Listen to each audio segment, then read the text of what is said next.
Everyone's always talking about how we need to work together to make things better, but it hardly ever seems to work out that way, right?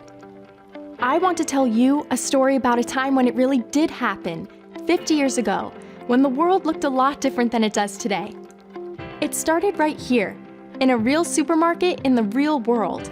The stakes may not have seemed very high, but everybody agreed that this little price sticker wasn't going to cut it anymore. So they imagined something better.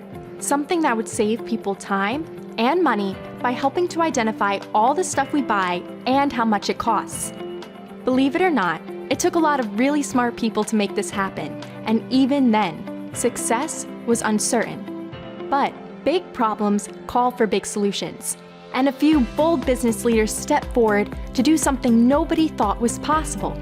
They put aside their differences and worked together to create a new and better way to shop. In other words, goodbye price sticker.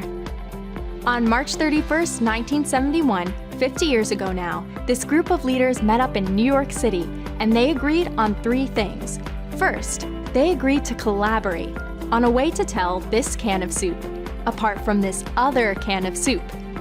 They called it a Global Trade Item Number, or GTIN for short. It's kind of like an ID card number for things. Second, they agreed to think big. They knew the creation of this number was just the beginning.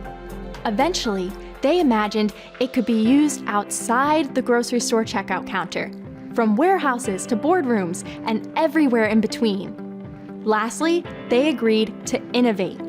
They decided to continue working together on a barcode that would make everybody happy. I think the major concern was, do we have these black lines on here, defacing my label? My committee took 2 years to be sure that there was equipment out there that could read it and that we could tie it into cash registers and that it would work. Just imagine if 2 barcodes couldn't be read by the same scanner.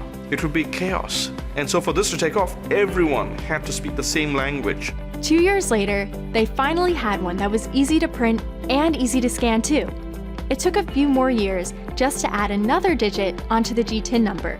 That may not sound like a big deal, but that one extra digit allowed barcodes to travel all over the world. It's hard to imagine, but back then, a tiny product code pushed the limits of data processing almost to the breaking point. I think it took us 3 years to have scanning in all of our stores. It's hard to imagine now, but years ago, this was just sheer magic. Flash forward to today, and a phone that fits in your pocket can do almost anything. And in the 50 years since that meeting in New York, that kernel of an idea grew and grew across business and across industries, thanks to leaders all over the world. Today, barcodes are used billions and billions of times a day. It isn't an engineering task, it isn't a business task, it's a leadership task. Those scans and little beeps are what we see and hear every time we go to the grocery store. But it's the data behind those scans and beeps that has completely transformed our lives and the way we interact with the world around us. Today, we expect so much more information about the things we buy. We need to be able to identify a product not just among other options on the shelf, but among every other product in the world, from a store you can carry in the palm of your hand. We need to know if a product, like this can of soup, is authentic, whether it's been recalled or expired, and where the ingredients came from. Can I order it with voice command? Can you deliver it to me in 2 hours? That would be nice too. But this isn't just about grocery shopping. Today, information about a product can literally mean the difference between life and death. Healthcare professionals are facing a constant challenge to deliver the highest level of care possible to as many patients as possible by getting them the right medicines, medical devices, and of course, vaccines safely.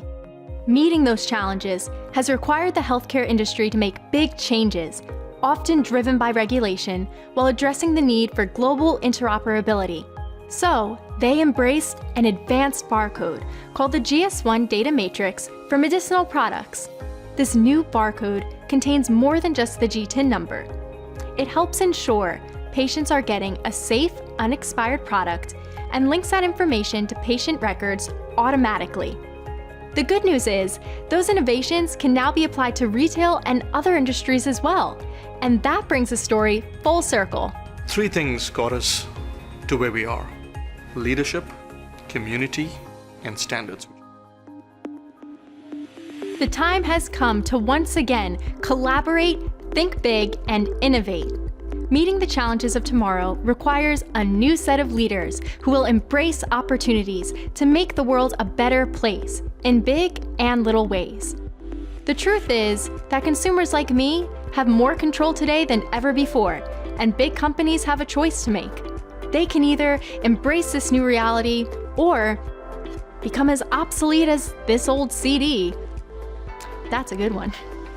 The companies that understand how important it is to meet and exceed people's expectations are the ones most likely to stand the test of time. Today, businesses are staring down the same 3 challenges they faced 50 years ago. And with more and better data needed than ever before, this little barcode just isn't going to cut it anymore. To do so, leaders need to think big. If a barcode number is like an ID card number, then products today need a website and social media account too. The G10 will last another 50 years, but leaders have a chance to innovate and improve on it by embracing a more powerful version of the humble little barcode. One that will help a stressed out dad confirm that a candy bar doesn't contain peanuts. One that will help a customs officer working the night shift confirm that your product isn't counterfeit. One that will help people like me connect to your product in more meaningful ways than ever before. And yes, one that will still go beep at the checkout counter. I'm proud to have been a part of this group. The next 50 years begins today.